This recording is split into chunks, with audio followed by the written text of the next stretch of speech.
Cette conférence va maintenant être enregistrée.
Donc les participants continuent à arriver. On se donne jusqu'à 10h05. On ouvrira le webinaire à 10h05.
Bien, ben on va commencer. Bonjour. Bonjour à tous. Bonjour à tous. Au nom de la T2E PACA, je vais donc ouvrir ce webinaire consacré au certificat d'économie d'énergie dans le secteur tertiaire. Nous aurons l'intervention de Marc Gendron, qui est le délégué national du club C2E à la T2E, et un témoin, Monsieur Gorka Tardio, de la société Green Yellow, qui nous fera part de son expérience de mandataire. Nous avions un autre intervenant qui, malheureusement, pour un petit souci de santé, a dû décliner son intervention, et donc nous aurons ces deux personnes qui vous parleront du dispositif C2E. Marc Gendron reviendra sur le dispositif et en particulier sur la 4e période. Monsieur Gorka Tardieu donc, fera part de son expérience sur les certificats d'économie d'énergie dans le secteur tertiaire. Et puis, Marc Gendron reprendra la parole pour nous présenter les premières informations sur la 5e période. Encore une fois, merci d'être présents aussi nombreux. On a 75 personnes inscrites. Donc, je rappelle les règles de bon fonctionnement. Donc, merci d'éteindre vos vidéos, vos caméras et vos micros, s'il vous plaît. Et les questions, posez-les au fil de l'eau sur le chat, la bulle en haut à droite, de façon à ce qu'on puisse les traiter, y répondre au fil de l'eau pendant l'intervention de M. Gendron et de M. Tardieu, pardon. Voilà, Marc, je te passe la parole. C'est à toi. Eh bien, écoute, merci beaucoup, Philippe. Alors, tout d'abord, tous mes remerciements à Philippe Berthelot et à Michel Estève pour l'organisation de ce webinaire sur la région PACA. Merci aussi à Patricia de la T2E pour son appui à l'organisation de ce webinaire. Et puis, merci d'avance à Gorka Tardio pour son intervention et pour m'épauler dans ce webinaire, donc qui devrait durer 1h30, 2 heures normalement. Alors, je vais juste vous dire quelques mots sur la T2E et ensuite on rentrera dans le vif du sujet. Donc, moi-même, je suis le délégué général du Club Certificat d'économie d'énergie à la T2E. Donc, la T2E, c'est une association technique qui existe depuis 1978. Qui avait été fondée à l'origine par des industriels de la chimie, EDF, Total et Gaz de France à l'époque, et qui visait donc à travailler sur l'indépendance énergétique de la France et à travailler donc sur l'efficacité énergétique. Donc, ce qu'on peut dire, c'est que l'efficacité énergétique est réellement dans les gènes de cette association. Aujourd'hui, cette association, elle est structurée en sept, non pas 6 thèmes, mais 7 thèmes. Donc, on a des sujets traités par l'association qui sont le club le biogaz, le power to gaz, la cogénération, l'efficacité énergétique, les certificats d'économie d'énergie, le stockage d'énergie et la pyrogazéification. Et donc sur le club C2E, donc on a une particularité, c'est qu'on a un rôle un peu central dans le dispositif C2E avec 3 grandes missions. Une mission d'animation du dispositif des C2E en lien très étroit avec l'ADEME et la DGEC et bien évidemment tous les acteurs du dispositif. Une mission de rédaction des fiches d'opération standardisées. Donc, toutes les fiches d'opération standardisées passent par les mains de la T2E. Elles sont travaillées avec des experts et ensuite elles sont présentées à l'ADEME et à la Direction générale énergie-climat qui ensuite les propose pour signature au ministre. Et puis, une mission autour des questions-réponses de l'ensemble de nos adhérents. La T2E est structurée en régions. Et donc, on a aujourd'hui donc 2 représentants de la région PACA, donc avec Michel Estève, le président, et le délégué Philippe Berthelot. Et ces régions travaillent avec tout un réseau de partenaires, à la fois des partenaires professionnels, donc qui peuvent être soit des collectivités, des établissements publics, des partenaires entreprises fournisseurs, mais aussi avec les ministères, administrations et les agences nationales ou régionales, et puis des syndicats professionnels. Donc l'association est vraiment diffuse vraiment la bonne parole sur l'ensemble de ce réseau. Et juste pour terminer sur cette association, nous disposons d'un journal qui s'appelle Énergie Plus, qui est publié tous les 15 jours et qui suit en fait l'évolution du monde de l'énergie et de l'environnement dans toutes ses dimensions, aussi bien économiques, technologiques, réglementaires et tarifaires. Voilà dans les grandes lignes l'association AT2E. Alors, si je prends maintenant si je rentre dans le vif du sujet, l'idée ce matin, c'est effectivement de vous présenter un bilan de la 4e période, de revenir très rapidement sur la production en région PACA des fiches traitant du bâtiment. Ensuite, je rentrerai un peu plus dans le détail sur les fiches d'opération standardisées et on viendra enrichir cette présentation par le témoignage de Gorka Tardio, donc, qui est responsable du pôle C2E chez Green Yellow et qui nous expliquera ce qu'ils font et comment ils travaillent, notamment sur des sites tertiaires et notamment, je crois, en grande distribution. Ensuite, je vous dirai quelques mots sur les opérations spécifiques. Alors, ce n'est pas non pas 3 programmes à destination du tertiaire, mais c'est les programmes à destination du tertiaire. Et puis, je vous parlerai des perspectives 5e période. Ce que je vous propose, c'est que vous avez la possibilité de poser vos questions avec la fonction de chat, c'est que à chaque fin de chapitre, je m'arrêterai puis on prendra quelques questions avant d'avancer sur la thématique suivante.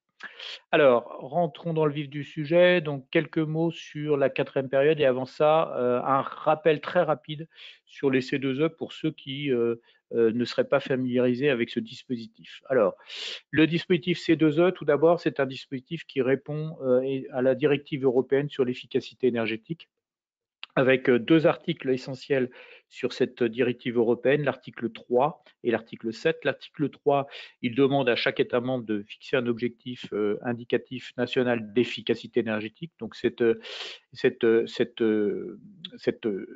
article 3, il est soit formulé en énergie finale, en énergie primaire, soit en indice de performance énergétique, c'est-à-dire l'énergie primaire divisée par le PIB. Ça, c'est le premier point. Et le deuxième article, c'est l'article 7, qui, lui, fixe les mécanismes d'obligation en matière d'efficacité énergétique et demande donc aux États membres de mettre en place des dispositifs de type certificat d'économie d'énergie. Et donc, le certificat d'économie d'énergie, en France, il a été mis en œuvre au travers de la loi POP en 2005. Donc, c'est un dispositif qui existe depuis 2006 en France et qui demande donc aux énergéticiens, aux vendeurs d'électricité, gaz, fuel, carburant, de mettre en place chez leurs clients ou leurs prospects des actions d'efficacité énergétique sur les secteurs diffus que sont le résidentiel, le tertiaire, l'industrie, l'agriculture, les réseaux et les transports. Globalement, l'État va fixer tous les 2 ou 3 ans, tous les 3 ou 4 ans, un niveau d'efficacité énergétique à réaliser sur l'ensemble du territoire. Et il va fixer donc des obligations par énergie. Et ces actions donc seront applicables auprès des bénéficiaires finaux. Et toutes ces actions seront matérialisées par des certificats d'économie d'énergie, ce qu'on appelle les CEE. En parallèle de ça, en parallèle des énergéticiens, donc qui sont dits obligés dans le dispositif, vous avez ce qu'on appelle des éligibles qui peuvent mettre en place aussi des actions d'économie d'énergie, mais qui n'ont pas d'obligation de mettre en place ces actions d'économie d'énergie. Et qui peuvent, une fois qu'ils ont mis en place ces actions d'économie d'énergie, revendre leur certificat d'économie d'énergie sur un marché, le marché des C2E. Et donc globalement, schématiquement, ça se présente comme ça. Donc vous avez l'autorité administrative qui va fixer les obligations en matière de certificat d'économie d'énergie et délivrer donc les certificats d'économie d'énergie aux acteurs obligés. Donc dans les acteurs obligés, vous retrouvez Total, BP, Siplec, d'INEF pour c'est le groupe Leclerc, Carrefour, etc., Engie. Ces acteurs énergéticiens doivent mettre en place auprès des consommateurs finaux des actions d'économie d'énergie. La plupart du temps, ils doivent prouver qu'ils ont eu un rôle actif et incitatif pour inciter les consommateurs finaux à passer d'une solution peu performante sur le plan énergétique à une solution très performante sur le plan énergétique. Et dans 90-95% des cas, le rôle actif et incitatif est apporté par de l'argent, par des euros qui permettent de financer tout ou partie de l'action mise en œuvre par le consommateur final.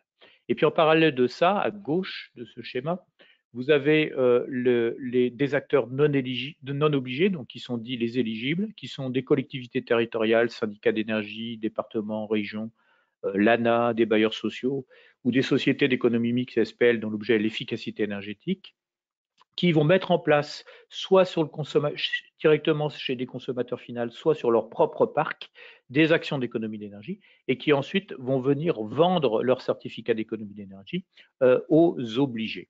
Voilà.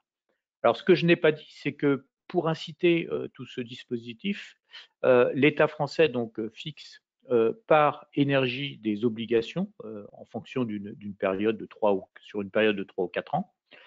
Chaque énergéticien se voit attribuer donc un niveau d'obligation en certificat d'économie d'énergie qui est lié en fait à sa part de marché sur le marché. C'est-à-dire que plus un acteur énergéticien vend de l'énergie, plus il est obligé au titre du dispositif C2E. Et à la fin de la période, l'État va regarder quelle a été la production de chacun de ces énergéticiens par rapport à leur niveau d'obligation, donc qui est fixé par rapport à leur part de marché. Et si l'acteur obligé n'est pas au niveau d'obligation, il devra payer une pénalité. C'est ce que l'on voit ici. C'est le point ultime de la manière de produire des C2E. C'est-à-dire que si l'énergéticien n'a pas réalisé ses objectifs en matière de production de C2E, il paye une pénalité de 15 € du mégawattheure Qmac. Donc pour fixer les idées, pour des acteurs comme Total, EDF, ce sont des enjeux de plus de 5 milliards d'euros sur une période. Donc autant vous dire que les énergéticiens regardent ce sujet avec beaucoup d'attention. Alors les énergéticiens, ils ont la possibilité, enfin les obligés, ils ont la possibilité de répondre à ce niveau d'obligation, soit en incitant donc des bénéficiaires à travailler sur des opérations d'économie d'énergie, soit à financer des programmes, on le reverra plus tard, soit à acheter des certificats d'économie d'énergie sur le marché, soit à déléguer leurs obligations. Et là, on aura un bon exemple puisque Gorka Tardio représente une des sociétés qui est aujourd'hui délégataire d'obligations, c'est-à-dire qu'ils prennent une partie de l'obligation d'un énergéticien et ils produisent pour le compte, enfin ils produisent l'obligation et ils deviennent donc responsables de ce fait vis-à-vis de l'administration de la production de ce niveau d'obligation. Donc Gorka pourra nous en dire quelques mots s'il le souhaite. Les C2E, ils sont comptabilisés en kilowattheure Qmac. Alors le Qmac, c'est quoi? C'est cumulé actualisé. En fait, quand on calcule des économies d'énergie, on va calculer les économies d'énergie sur la durée de vie de l'équipement qui est mis en place. Si par exemple, je change une chaudière fuel par une pompe à chaleur, je vais calculer une situation de référence qui va être la consommation de ma chaudière fuel. Et je vais venir calculer mon forfait de certificat d'économie d'énergie en regardant qu'est-ce que me fait économiser ma pompe à chaleur par rapport à ma chaudière fuel sur la durée de vie de ma pompe à chaleur, qui en l'occurrence est de 15 ans. Et je vais, donc j'ai des kilowattheures que je vais venir actualiser à un taux de 4% par an pour calculer les kilowattheures cumulés actualisés, donc sur la durée de vie de mon équipement. Les certificats d'économie d'énergie, donc ils sont produits par soit les obligés, les délégataires, ou des mandataires d'obligés et de délégataires, et ils sont délivrés par le pôle national certificat d'économie d'énergie après réalisation des travaux. Et l'obtention des certificats d'économie d'énergie se matérialise par l'obtention de kilowattheure Qmac sur un compte électronique dans le registre national IMI. Donc en fait, chaque obligé délégataire dispose d'un compte et lorsqu'il produit des certificats d'économie d'énergie, il va déposer de manière électronique un fichier dans lequel il totalise à minimal 50 gigawattheures Qmac et dans lequel il a un certain nombre de lignes, chaque ligne représentant une opération. Et ensuite, le pôle national C2E va pouvoir venir contrôler une, deux, trois lignes de ce dépôt pour voir si le dossier est bien conforme au dispositif des C2E. Et une fois que ces dossiers sont contrôlés, il valide la totalité du lot. Les C2E sont obtenus sur sont valables sur 2 périodes, ce qui veut dire que quand vous faites terminer une période et si vous avez produit plus que la période, vous gardez la production supplémentaire par rapport à la période précédente pour jouer sur la période suivante. Certains C2E sont bonifiés, notamment dans le cadre du contrat de performance énergétique et dans les zones non interconnectées. Les C2E, donc aujourd'hui, où en sommes-nous sur les C2E? Donc nous sommes dans la 4e période des certificats d'économie d'énergie. Donc cette période a démarré au 1er janvier 2018 et va se terminer au 31/12/2021, fin de cette année. Et donc, qu'est-ce qu'on voit? On voit, là, je vous ai mis les quelques volumes déposés mensuels par trimestre. On voit que sur 2020, on a eu des volumes très importants, notamment déposés sur le T3 ou T4, puisqu'on est en moyenne à 50, en T3 à 53 TWh CUMAC de C2E déposés par mois, et sur T4 à 80 TWh CUMAC déposés par mois. Et donc là, vous avez un peu l'historique de cette obligation quatrième période. Donc en rouge, vous avez le niveau d'obligation à atteindre sur cette quatrième période. Et ce que l'on voit, c'est qu'on est, on est clairement, alors pardon, c'est pas en rouge, c'est en l'obligation quatrième période, c'est en pointillé noir.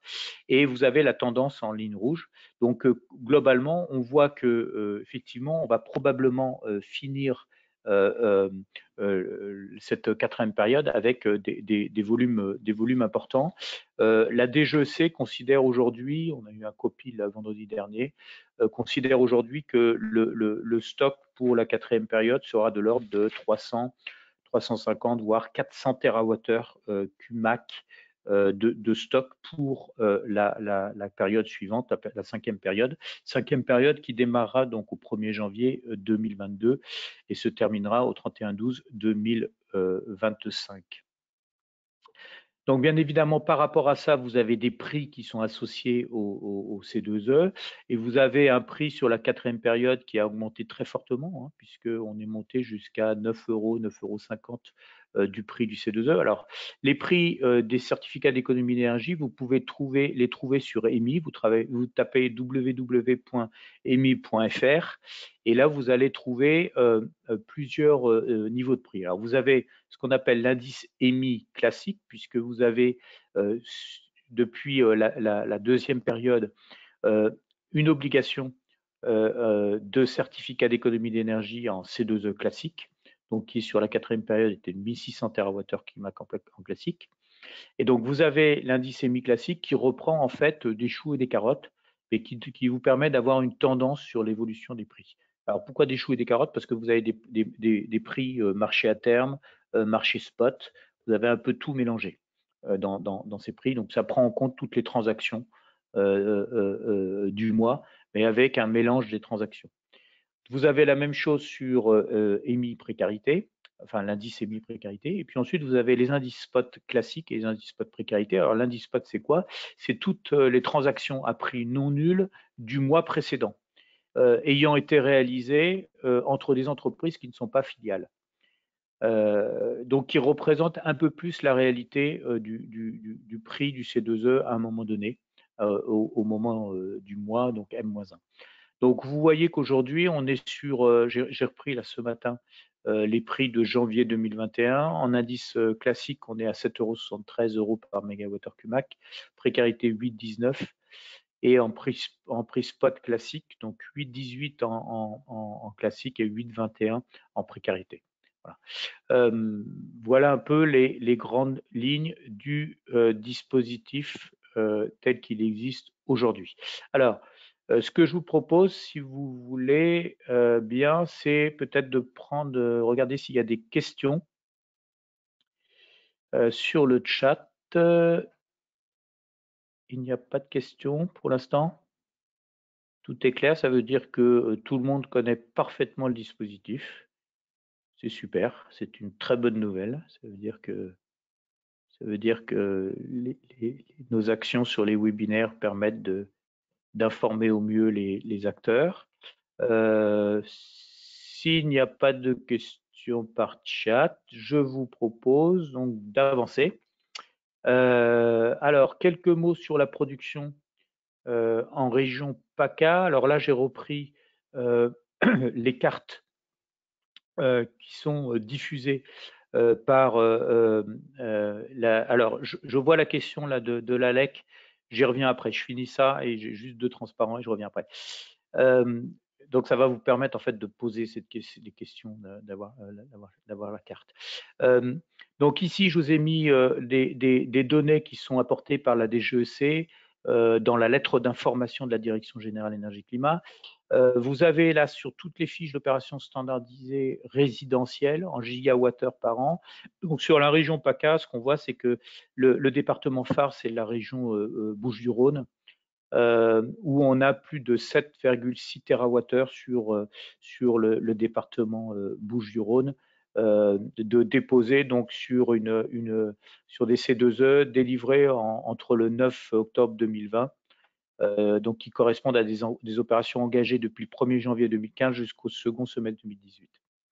Ensuite, vous avez sur le tertiaire, alors là, vous avez toujours une région phare qui est la région des Bouches-du-Rhône, et puis 2 départements très actifs sur le tertiaire, que sont le Var et les Alpes-Maritimes. Bon, c'est pas très surprenant, puisque ça correspond à des zones d'activité importantes en matière de bâtiments. Alors, juste puisque j'en profite pour répondre à l'ALEC des plaines communes, la différence entre l'indice émis. Donc l'indice émis, en fait, mélange des prix spot et des prix à terme. Alors, des prix à terme, ça veut dire quoi? Ça veut dire qu'aujourd'hui, vous pouvez avoir des acteurs qui s'entendent sur des achats et des volumes d'achats pour un horizon, par exemple, 2022 ou 2023. Et donc, quand vous enregistrez une transaction en disant, OK, tu t'engages, on s'engage à vous produire et à contractualiser sur une production 2022-2023, ben, ça apparaît dans les prix émis, en même temps que les prix qui ont pu être négociés le mois précédent. Alors que les prix spot ne prennent en compte que les prix, les transactions négociées au mois le mois, donc le mois précédent. Donc le prix spot reflète un peu plus la réalité et l'actualité en fait des prix du moment, alors que l'indice émis va plutôt refléter une évolution du marché dans le temps.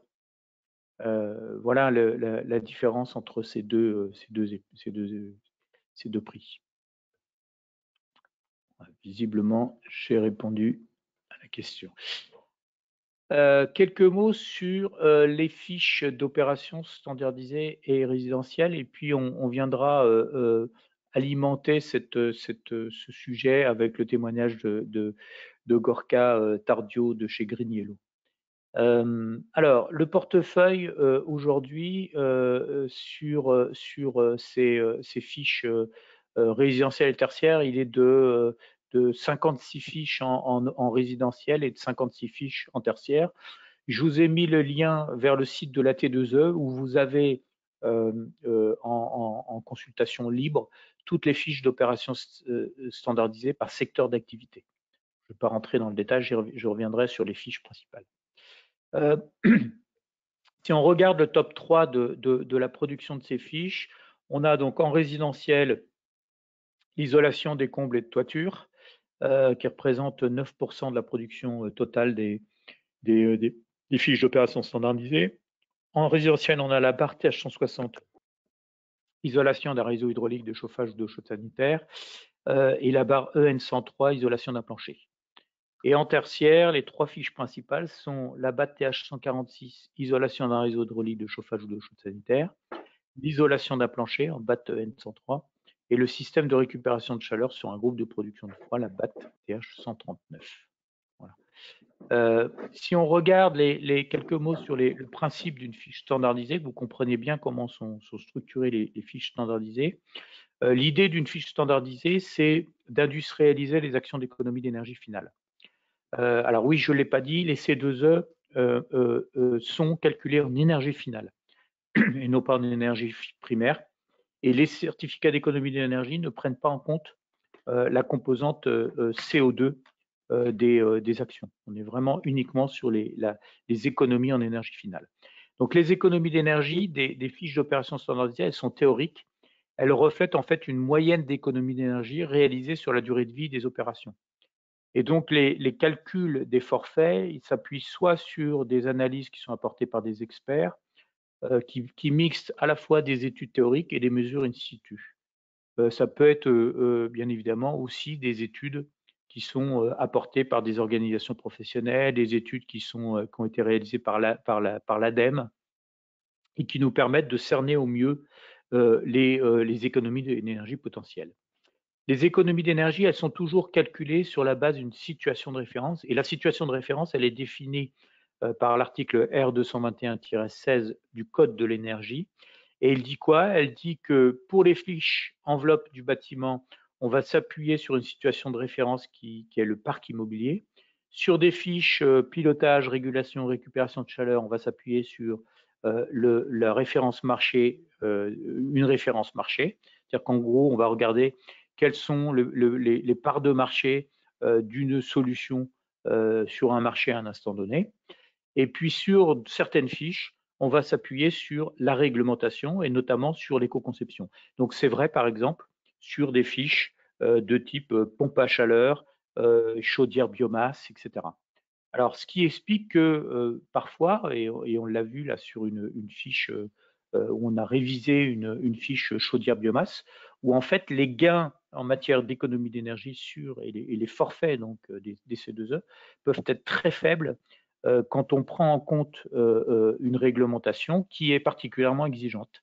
Et aujourd'hui, par exemple, l'éco-conception est assez exigeante sur des chaudières biomasse, ce qui fait que les forfaits certificats d'économie d'énergie sont très peu importants sur les chaudières biomasse. Donc, quelque part, ça vient pénaliser les chaudières biomasse parce que l'éco-conception est exigeante sur ce sujet. Et donc, dans tous les cas, les fiches d'opération standardisées et les exigences des fiches standardisées sont à minima à la réglementation, voire au-dessus de la réglementation. C'est-à-dire qu'on peut faire le choix à un moment donné de dire on va au-delà de la réglementation pour faire encore avancer le marché un peu plus loin dans la performance énergétique. Donc les économies d'énergie, elles sont calculées en énergie finale et les forfaits, ils prennent en compte la durée de vie de l'équipement actualisé. Donc vous avez là les taux d'actualisation qui sont apportés en fonction de la durée de vie des équipements. Donc si je prends par exemple une durée de vie, un équipement qui a une durée de vie de 10 ans, ben, je vais multiplier des économies de kilowattheure par 8,435, qui me donnera donc des économies en kilowattheure CUMAC en C2E. Si vous n'avez jamais vu une fiche d'opération standardisée, ça se présente comme ça. Donc, je vous ai pris donc l'isolation des combustatures, qui est une des fiches phares du dispositif C2E. Donc, on va vous rappeler le secteur d'application de la fiche, la dénomination.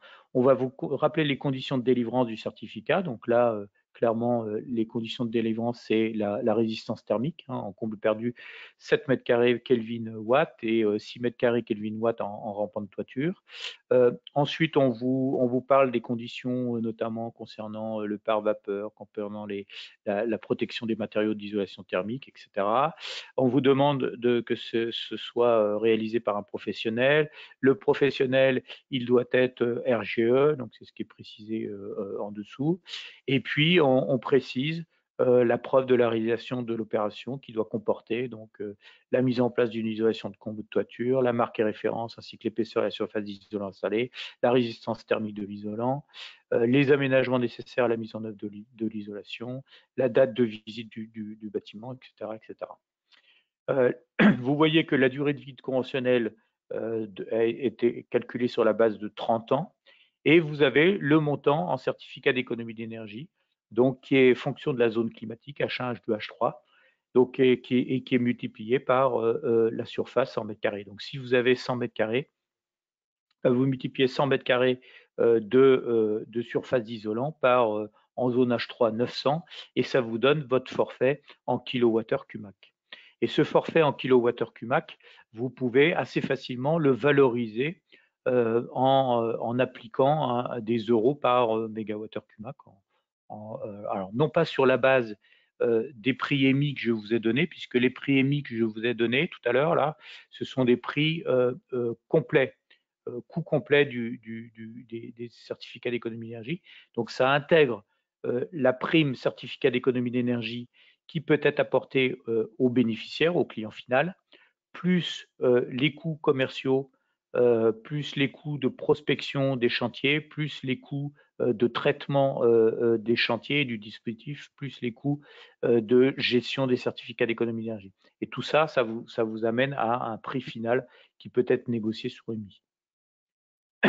Donc globalement, quand on vous annonce des prix sur EMI à 7 ou 8 euros du mégawattheure Qmax, ça veut dire que le bénéficiaire peut en toucher à peu près entre 50-60% de cette valeur. Donc vous êtes sur des aides financières aujourd'hui qui sont autour de 4, 5, 6 euros maximum. Donc une fiche, ça présente aussi des attestations sur l'honneur dans lequel on résume en fait l'action et sur lequel on fait signer en fait le bénéficiaire et l'installateur. Voilà, donc j'ai une autre fiche, donc qui est la fiche BAT TH 146. Bah, c'est le même principe, secteur d'application, dénomination, conditions pour la délivrance, et puis le forfait, là qui est calculé sur la longueur isolée de réseau de chauffage ou d'eau chaude sanitaire, hors volume chauffé qui a été isolé dans le cadre de cette fiche isolation d'un réseau hydraulique de chauffage ou d'eau chaude sanitaire. Là encore, vous avez l'attestation sur l'honneur. Voilà. Quelques nouveautés sur les fiches d'opération standardisées. Donc, on a le dernier arrêté a mis en œuvre les révisions de fiches BAREN 105, isolation des toitures terrasses, fermeture isolante et la chaudière biomasse individuelle, la barre TH 113, qui est assez peu rémunératrice en matière de certificat d'économie d'énergie. Et puis à la date de l'arrêté, ça c'est une nouvelle fiche qui a été créée, qui est la fiche abaissement de la température de retour vers un réseau de chaleur, la barre SE107. Voilà. Alors, quelques mots sur puisqu'on traite un peu globalement tertiaire et bâtiment, bâtiment résidentiel, donc je vais passer rapidement. Mais vous avez dans le dispositif C2E un certain nombre de fiches qui sont bonifiées, et notamment bonifiées pour aider la réalisation de rénovation chez des ménages en précarité énergétique. Donc la cible de ces coups de pouce là aujourd'hui, c'est à la fois des ménages en précarité énergétique, mais aussi des ménages, certains ménages classiques. Les modalités, donc les dispositifs coups de pouce s'appuient sur les fiches standardisées et elles viennent bonifier en fait les forfaits des fiches. Et donc vous avez les différents coups de pouce qui existent aujourd'hui. Donc vous avez des coups de pouce chauffage, des coups de pouce bâtiment tertiaire, des coups de pouce isolation, un coup de pouce rénovation performante d'une maison individuelle, un coup de pouce chaufferie fuel dans le cadre d'une rénovation performante de bâtiment résidentiel collectif, le coup de pouce rénovation performante de bâtiment résidentiel collectif et thermostat avec régulation performante. Le principe, c'est que des signataires de la charte coup de pouce, donc qui sont des obligés, des délégataires essentiellement, donc s'engagent à communiquer, à proposer des offres bonifiées, à encadrer et encadrer en termes d'aide financière. Et donc aujourd'hui, ces coups de pouce, ils ont généré beaucoup de volume de certificats d'économie d'énergie, hein, puisque en fin d'année, là, les travaux réalisés étaient de l'ordre de 1 million de travaux d'isolation, 500 000 travaux de chauffage, 810 000 conduits d'évacuation des conduits de fumée pour aider à la mise en place de systèmes à condensation, 24 000 émetteurs électriques, 421 thermostats. Donc on voit que ces dispositifs coup de pouce ont très fortement aidé à la production des C2E. Et c'est ce qui explique que le volume de certificats d'économie d'énergie a très fortement augmenté sur les derniers trimestres 2020. Voilà. Avant de passer la parole à Gorka Tardio, je vais peut-être prendre quelques questions, si vous voulez bien. Alors, oh là, il y a déjà pas mal. Alors voilà, les fiches les plus utilisées en résidentiel tertiaire sont le reflet des travaux les plus souvent effectués ou d'une valeur financière les plus importantes de cette fiche. Alors, clairement, les fiches les plus utilisées répondent à plusieurs critères. En gros, vous avez compris que les énergéticiens et les délégataires, s'ils ne réalisent pas leurs objectifs, vont payer une pénalité. Pénalité qui est fixée à 15 euros du mégawattheure Qmax. Donc le jeu pour l'ensemble des obligés et des délégataires, c'est de produire des certificats d'économie d'énergie à moindre coût. Puisque globalement, ce dispositif C2E, aujourd'hui, c'est un coût important dans les business plans des énergéticiens. Il faut que vous ayez en tête que aujourd'hui, les coûts des C2E sont répercutés dans les offres d'énergie. Pour vous donner une idée, sur la 4e période, le coût des dispositifs C2E sur le fuel représente à peu près 3 centimes d'euros par litre de fuel. Sur le carburant, à peu près 4 centimes d'euros par litre de carburant. Sur le gaz électricité, sur l'électricité, on est à peu près à pas loin des 4 euros, 5 euros par mégawattheure électrique. Et sur le gaz, on est à peu près à 3 euros par mégawattheure gaz. Donc, ce qui veut dire qu'il faut que les énergéticiens donc appréhendent ce dispositif en disant « Ok, je réponds à mon niveau d'obligation à moindre coût », en cherchant à limiter mes coûts, puisque ces coûts-là, je suis obligé de les répercuter sur mon prix de l'énergie. Et donc, quelque part, il y a une logique concurrentielle derrière ça. Donc, les énergéticiens vont s'orienter plutôt vers les fiches faciles à produire et qui rapportent le plus de volume de C2E.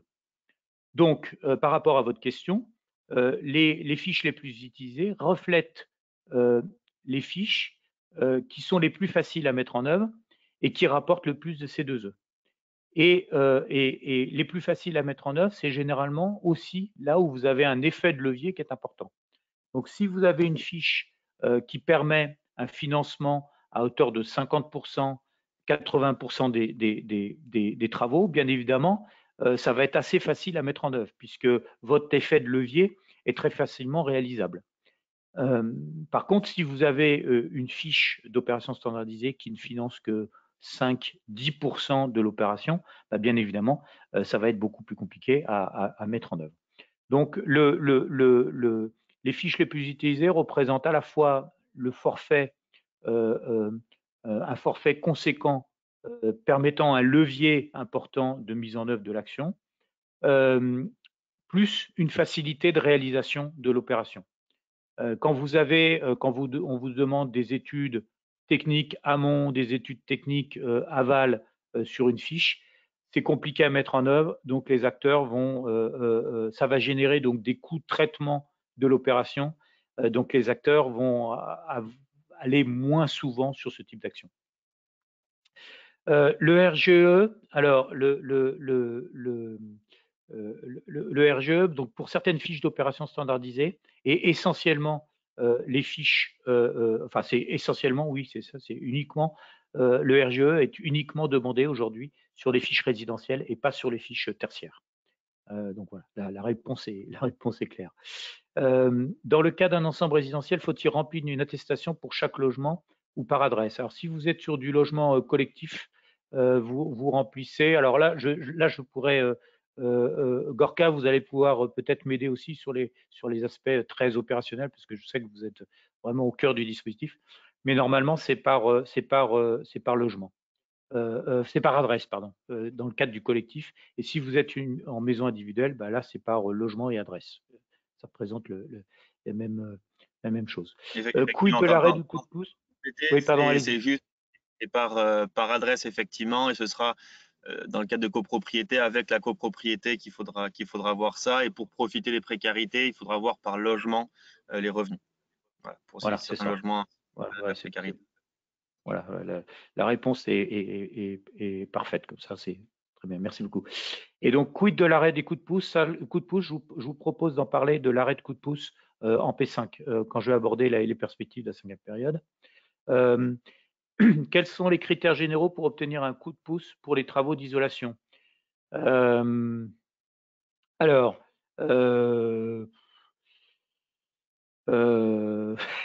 les critères généraux, Gorka, vous les avez en tête? Alors, les critères pour le coup de pouce, pour profiter du coup de pouce en résidentiel, il n'y a pas forcément de différence technique par rapport à la fiche donc hors coup de pouce, donc hors bonification.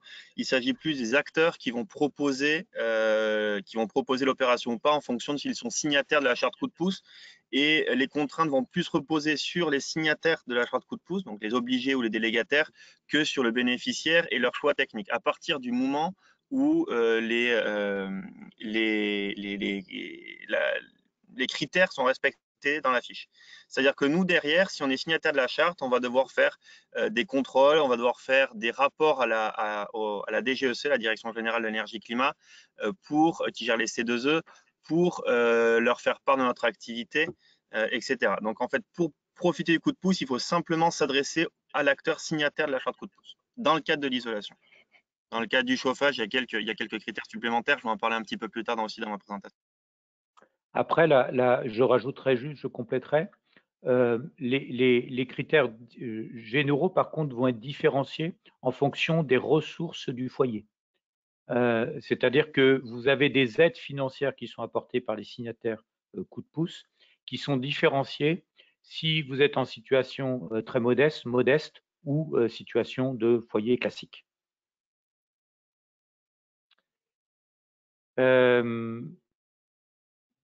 Alors, quel bénéfice financier supplémentaire en moyenne? Vous avez la bonification est de combien sur les coups de pouce fois 1,5, c'est ça? Alors, ça dépend de quoi on parle, de quel type de coup de pouce on parle. Si on parle par exemple du coup de pouce chauffage des bâtiments tertiaires, sur les pompes à chaleur, ça peut aller multiplier par 3, voire par 4 en fonction du type de chauffage qui est remplacé. Et sur l'isolation, je crois que oui, c'est plutôt du 50% supplémentaire. J'ai plus exactement tout ça en tête. Donc ça dépend un petit peu du coup de pouce, mais ça peut être très intéressant en fonction des coups de pouce. Voilà, j'ai répondu à toutes les questions. Ce que je vous propose, c'est, Gorka, vous avez la main, je vous laisse la main et vous me dites,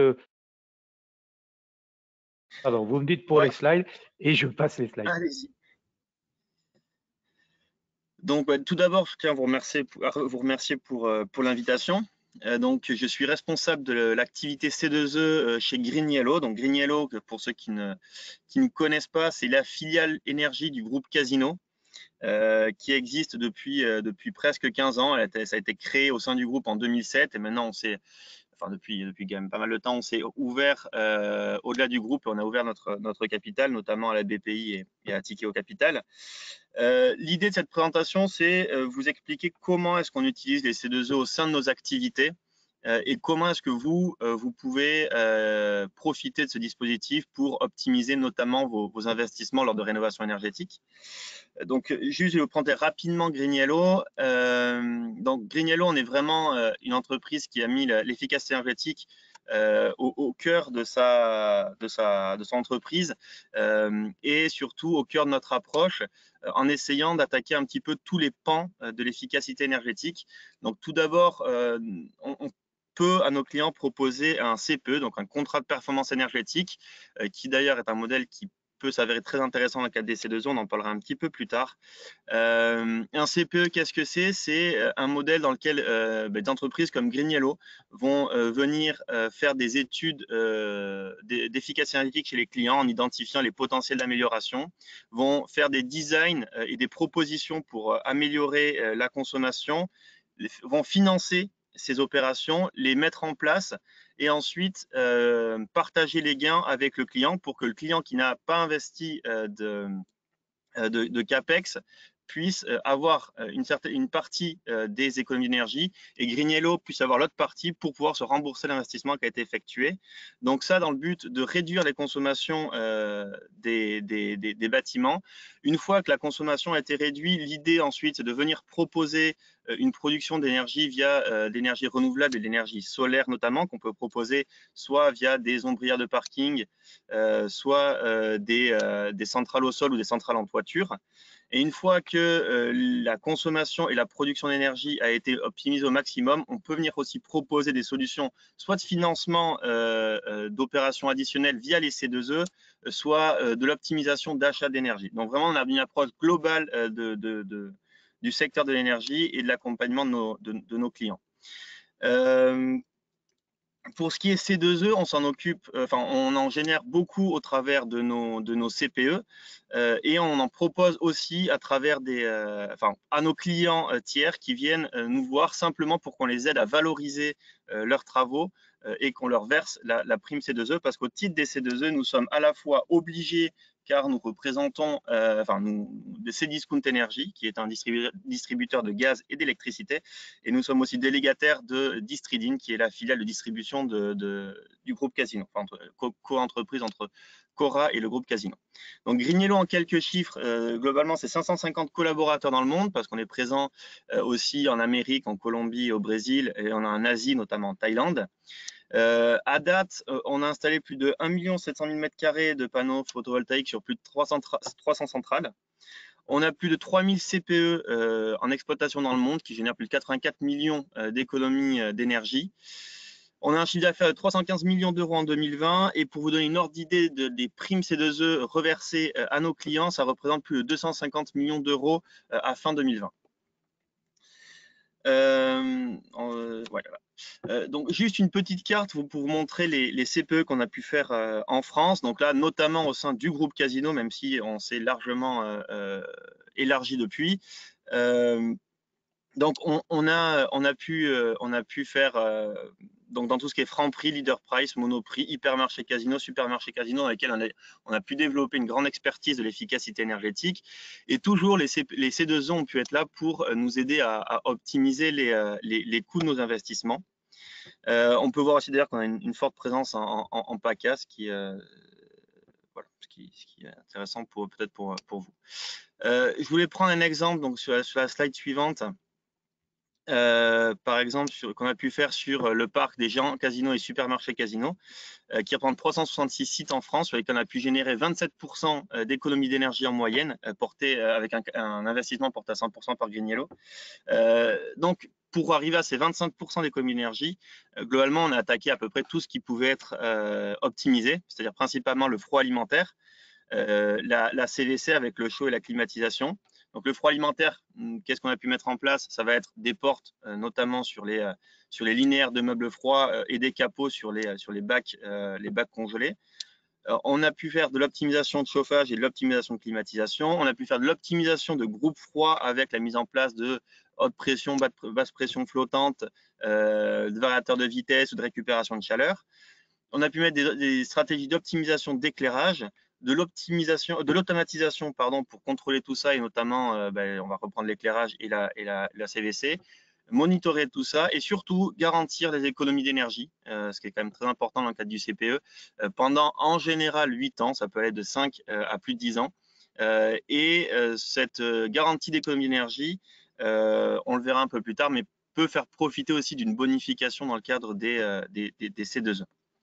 Donc concrètement, quelles sont les actions? Alors, premièrement, oui, effectivement, les zones climatiques, parce que c'est quelque chose qui peut être très important dans la valorisation des C2E, parce qu'il y a des forfaits qui peuvent varier en fonction de la zone climatique. Alors, la France est divisée en 3 zones climatiques. H1 qui va être la zone la plus froide et qui est en bleu dans la carte qu'on voit ici. H2 qui est une zone un peu plus tempérée qui correspond à tout l'ouest de la France et une petite partie du sud. Et H3 qui correspond à toute la partie méditerranéenne de la France. Donc le PACA a l'originalité d'avoir tous ces climats dans sa région. H1 pour les Hautes-Alpes, H2 pour l'Alpe d'Haute-Provence et le Vaucluse, et H3 pour le Bouches-du-Rhône, le Var et les Alpes-Maritimes. Donc il y a beaucoup de fiches C2E qui voient leur forfait varier en fonction de ces zones climatiques. En général, H1 étant le forfait qui va le plus rémunérer et H3 qui va le moins rémunérer, tout simplement parce que H1 c'est là où on va le plus chauffer et H3 c'est là où logiquement on va le moins chauffer.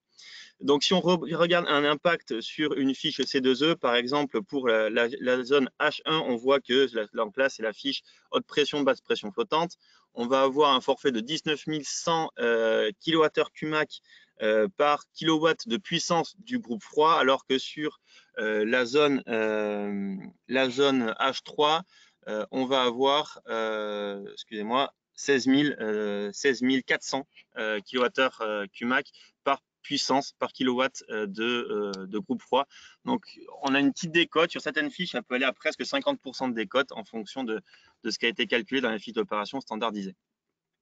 Donc concrètement, quelles sont les actions sur lesquelles on a pu générer des C2E dans nos CPE?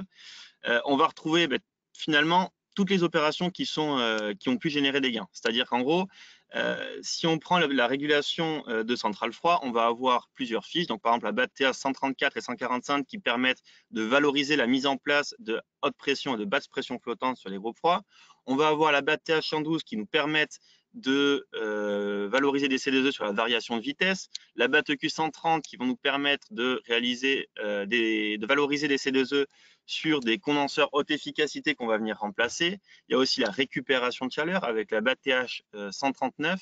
On va aussi avoir, lors de changement d'équipement, par exemple, changement d'une vieille centrale qui peut être au R404 par une centrale au CO2, on va pouvoir aussi générer des C2E et aussi, comme vous l'expliquez, donc la fermeture de meubles froids positifs et négatifs.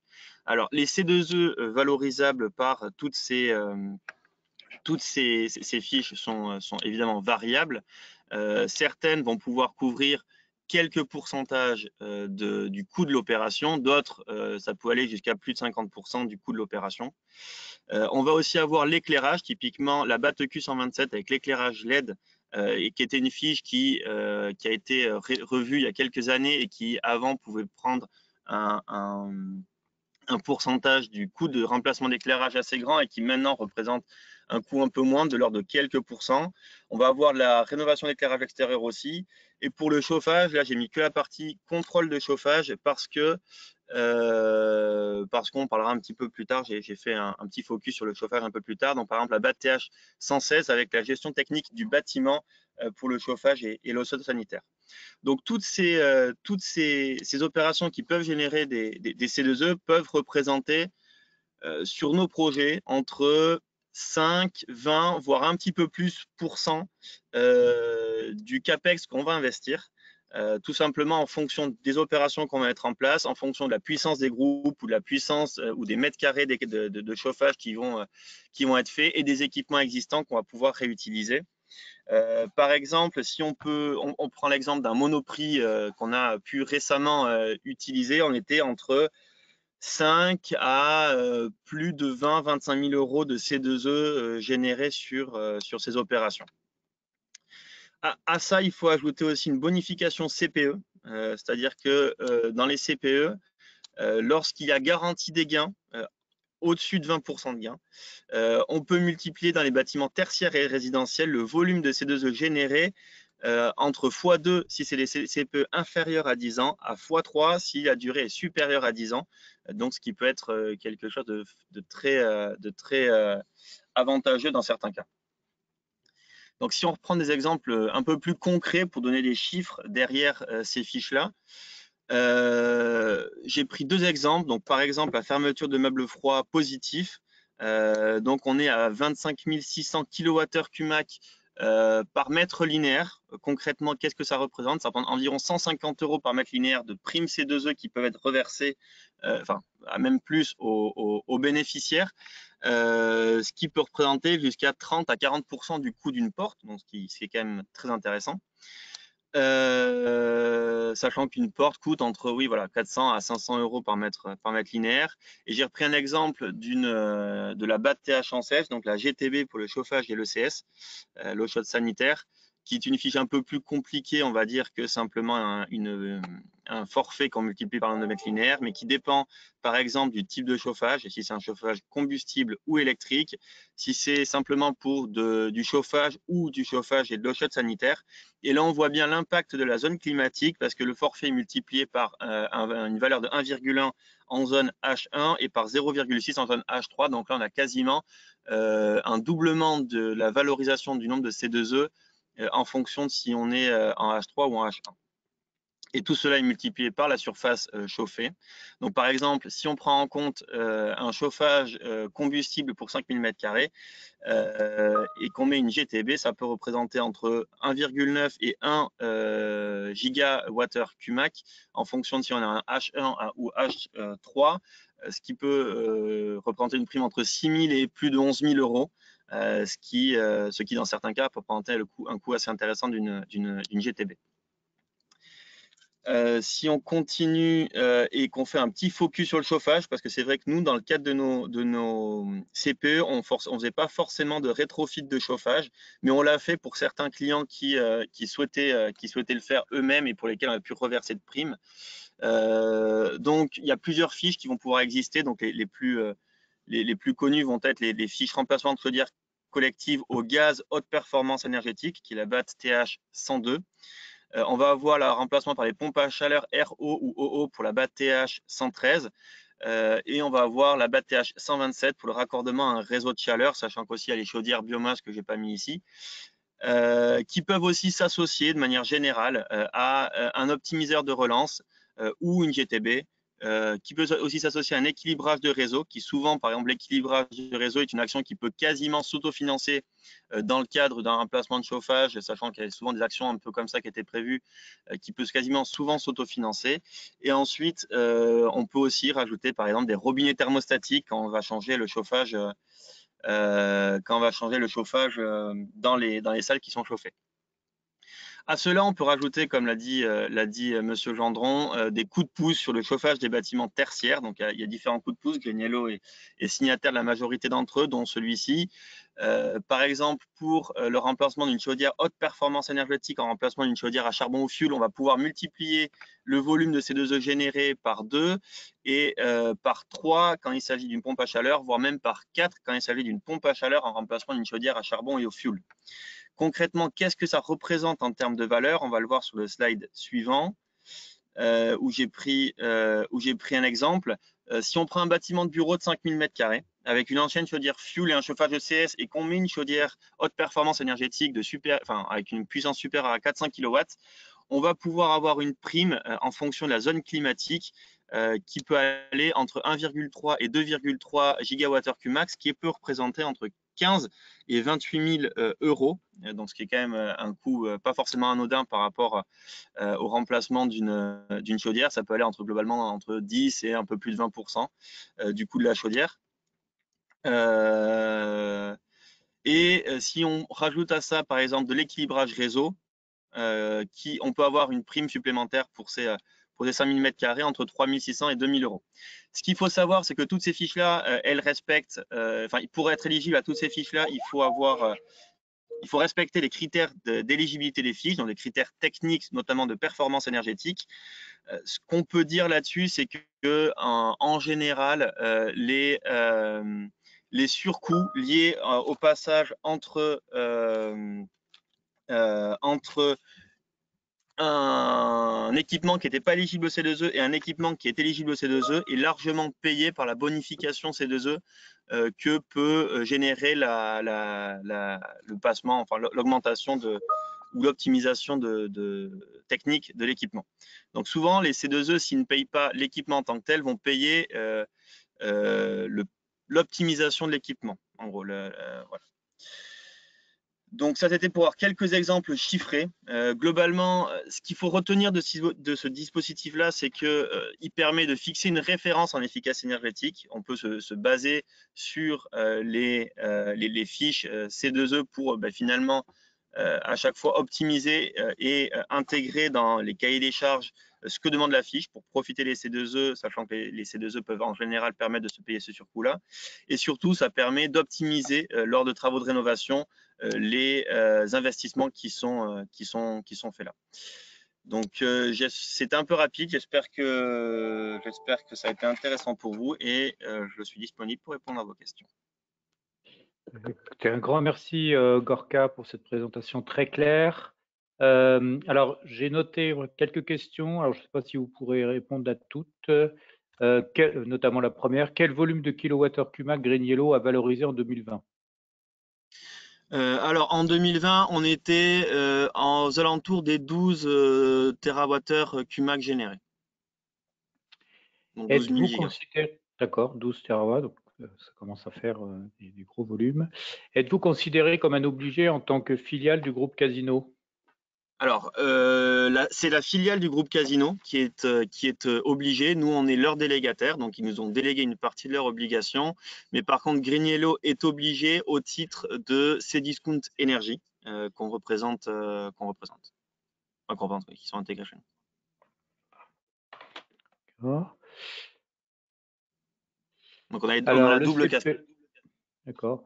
Alors, il y avait une question sur le CPE sur lequel j'ai répondu, là, savoir si le CPE sera Ouais. bonifié lors de la 5e période. Alors, ce que j'ai en tête, c'est que le CPE lié à l'industrie donc est supprimé. Ça c'est déjà passé dans les textes en 2020. Ouais. Il s'arrête donc au 31/12/2021. Par contre, à ma connaissance, les autres CPE poursuivent, notamment en bâtiment tertiaire. On est d'accord? Exactement. J'ai ça en tête aussi. Ouais. Avez-vous mis en place de la déstratification d'air dans les magasins? Si oui, est-ce que ça a permis d'avoir une part importante en C2E?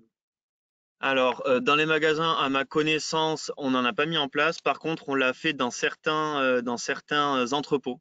On l'a fait dans certains entrepôts et oui, ça a permis de générer pas mal. Enfin, ça peut le permettre de générer du C2E. Après, ça dépend effectivement de la puissance des déstratificateurs. C'est pas forcément une fiche qu'on valorise très souvent, mais on l'a déjà fait.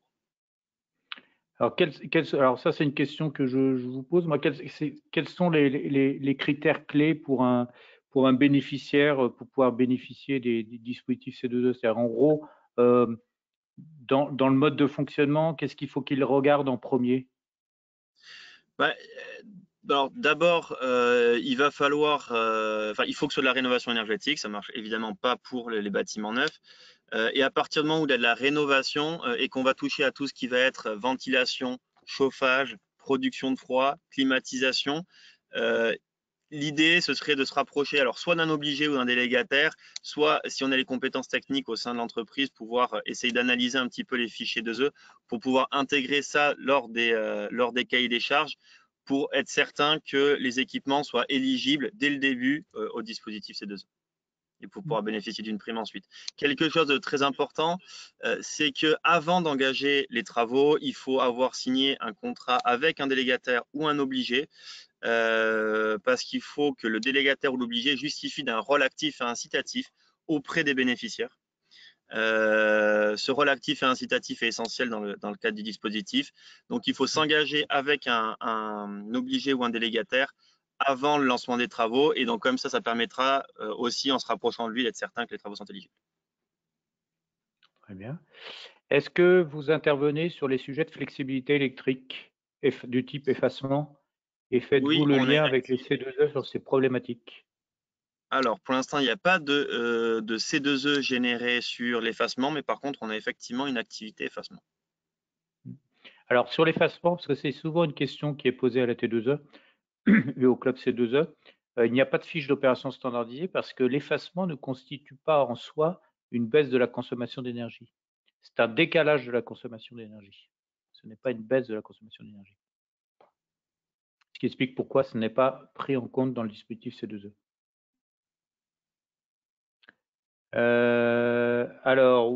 Oui, mais via des opérations spécifiques, pareil. Une opération spécifique, vous devez prouver que vous avez eu des baisses de la consommation d'énergie finale. Ouais. Si c'est un décalage, non, il n'y a pas de.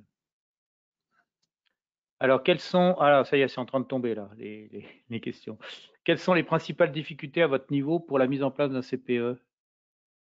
Alors, pour les CPE, il faut que, alors nous, interne, hors C2E, il faut qu'il y ait une viabilité économique derrière, il faut qu'il y ait des gains et un retour sur investissement. C'est-à-dire que ce qui va être limitant, nous, dans notre modèle, c'est qu'on ne va pas pouvoir faire des actions qui vont avoir un retour sur investissement de plusieurs années au-dessus de 5, 6, 7, 8 ans. En fonction, c'est ça qui va définir notre modèle économique. Donc ça peut être quelque chose de limitant dans notre modèle. Après, techniquement, sur les C2E, il n'y a pas de problématique particulière. GreenYellow, pour le coup, on travaille dans les CPE depuis plus de quasiment 15 ans. Donc, c'est quelque chose qu'on met en place assez facilement. Après, sur la viabilité économique en tant que telle, ça dépend de chaque client. Okay. Alors, une autre question, alors qui est un peu à la périphérie du sujet traité aujourd'hui, mais comme vous êtes là, on va en profiter. Quelle est votre expérience pour les centrales de production photovoltaïque? Est-ce que vous pouvez expliquer votre mode opératoire depuis le début de l'étude jusqu'à la livraison des installations, voire exploitation? Alors, c'est assez loin de, de ma compétence. Ah Ce bon, que je peux vous dire, c'est que globalement, en photovoltaïque, on gère les projets de l'étude jusqu'à la mise en exploitation et l'exploitation des centrales. Après, dans le détail, je vous invite à bon, m'écrire et je vous renverrai on vous vers les passe un personnes. mail, on vous passe un mail et puis Ouais, vous mettrez en exactement. relation avec les bons interlocuteurs. Tout à fait. Avez-vous, alors une question là pour le coup C2E, avez-vous rencontré des difficultés pour faire valider la situation de référence pour les CPE et quelle méthode utilisez-vous? Alors, pour les CPE, depuis la modification du CPE qui s'est faite, il me semble, en courant 2020, il faut effectivement un bureau d'études qui valide la consommation de référence. On a des bureaux d'études qui travaillent avec nous là-dessus. On a de toute manière de base une expertise assez grande enfin, on a développé des compétences en interne pour être assez tranquille sur la définition de ces consommations de référence. Donc pour l'instant, non, on n'a pas eu de problématique à ce niveau-là. Après, on a déposé, pour être franc, depuis la modification du CPE, on a déposé assez peu de volume. Et à ma connaissance, il n'y en a aucun pour lequel on a eu de difficultés particulières et ils ont même été valorisés. D'accord. Donc, il n'y a pas de point particulier. Alors une question sur CPE et décret tertiaire. Est-ce que vous utilisez les CPE dans le cadre du décret tertiaire? Oui, tout à fait. Ça peut être D'ailleurs, c'est une offre qu'on essaye de faire. Alors, on ne peut pas toujours proposer du CPE, mais quand c'est possible, on le fait. Et dans tous les cas, on a une possibilité d'accompagnement des clients dans le cadre du décret tertiaire. Ouais, tout à fait. Ok. Est-ce que vous menez des opérations dans les QPV, donc quartiers prioritaires de la ville? Et si oui, valorisez-vous les C2E en précarité? Alors, on le fait dans certains cas, c'est-à-dire quand on a des partenaires qui peuvent nous amener sur des opérations qui vont dans les QPV, on va les suivre, bien évidemment. On travaille avec certains bailleurs sociaux, même si ça reste relativement à la marge. Et sinon, pour la valorisation de ces deux précarités, alors nous, notre mode de fonctionnement pour s'adresser aux particuliers, on en a deux. La première, ça va être soit faire des partenariats avec des installateurs qui, eux, vont s'adresser aux clients particuliers parmi lesquels on va retrouver des personnes en situation de précarité. Et sinon, on a une plateforme en lien avec Cdiscount qui appartient au groupe Casino, qui s'appelle Cdiscount Prime Travaux, sur lesquels les particuliers vont pouvoir venir réclamer une prime C2E qu'on pourra leur verser. Et pareil, on gère la valorisation de la précarité, donc on a aussi des volumes précarité générés via cette plateforme. Ok, bah écoutez, je crois qu'on a fait le tour de toutes les questions. Un grand merci Gorka pour cette intervention très claire et précise. Et puis merci de vous être d'avoir accepté de jouer ce jeu questions-réponses. C'est toujours très enrichissant. Avec plaisir. Je vous propose de continuer notre tour d'horizon des C2E avec maintenant quelques mots sur les opérations spécifiques. Alors l'idée des opérations spécifiques, c'est en fait de pouvoir travailler sur des productions de C2E lorsque les fiches d'opération standardisées ne peuvent pas à elles seules rendre compte de tous les types d'actions d'économie d'énergie possibles. Et donc, le dispositif, il permet, au travers d'opérations spécifiques, de traiter généralement des sujets assez importants en termes de volume de C2E. Le principe est assez clair, c'est que l'acteur qui va déposer un dossier en opération spécifique va définir la situation initiale, c'est-à-dire décrire la situation de son site tertiaire dans lequel va être menée l'opération spécifique et va décrire une une situation de référence. La situation de référence étant généralement basée sur des données sectorielles réglementaires ou lorsque ça existe, notamment en industrie, sur ce qu'on appelle les brefs des meilleures pratiques. Donc cette situation description de la situation de référence est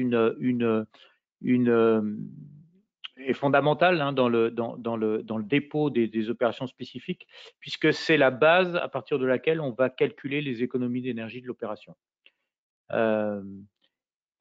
Et donc, une fois que la situation de référence a été bien argumentée, on calcule les économies d'énergie de l'opération qui est mise en œuvre. Et ensuite, on arbitre et on argumente aussi sur la durée de vie de l'opération. Et ensuite, on dépose l'opération. Alors, ce qu'il faut que vous ayez en tête, c'est qu'une opération spécifique n'est valable que si vous avez un taux de retour brut sur investissement qui est supérieur à 3 ans. Et dans son taux de retour brut sur investissement, vous allez prendre en compte soit le coût de la situation, soit le coût de l'opération, soit le surcoût de l'opération.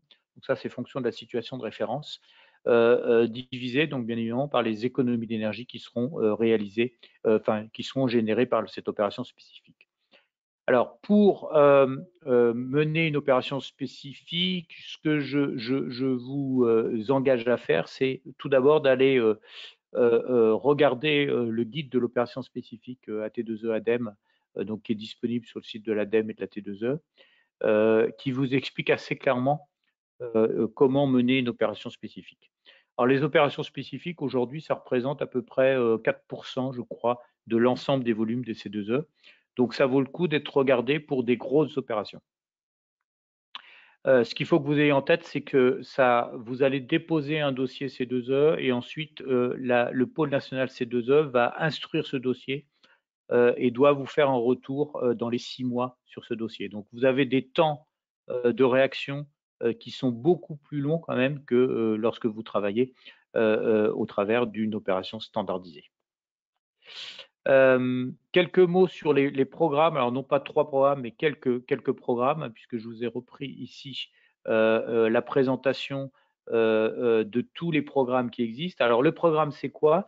Le programme, c'est en fait une sorte de fonds qui est créé entre un énergéticien ou un délégataire qui va mettre et donner de l'argent à un pilote de programme qui va enclencher les actions pour le compte donc de cet obligé. Et les programmes traitent sur le dispositif C2E des sujets précarité, formation, information et des sujets innovation. Donc là, je vous ai repris tous les programmes qui traitent du bâtiment, donc sur les aspects formation, sur les aspects innovation et sur les aspects massification.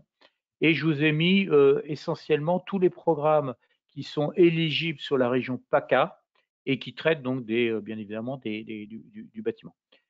Donc ce que je vous invite à faire, c'est d'aller voir ces programmes.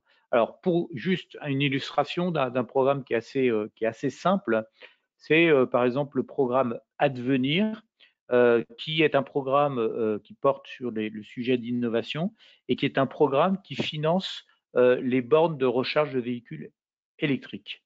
Donc le programme est piloté par Aver et est financé par, je crois, Total et EDF. Donc les Total et EDF mettent de l'argent dans ce programme et Aver va en fait, sur la base d'un cahier des charges défini, les installateurs de bornes de recharge de véhicules électriques vont pouvoir installer une borne de recharge, ensuite envoyer à Aver le cahier des charges de la borne de recharge de véhicules électriques installée. Et si ce cahier des charges et si cette borne présente toutes les spécificités qui sont éligibles au titre du dispositif C2E, Aver finance 50% du montant total des travaux d'installation de cette borne de recharge de véhicules électriques.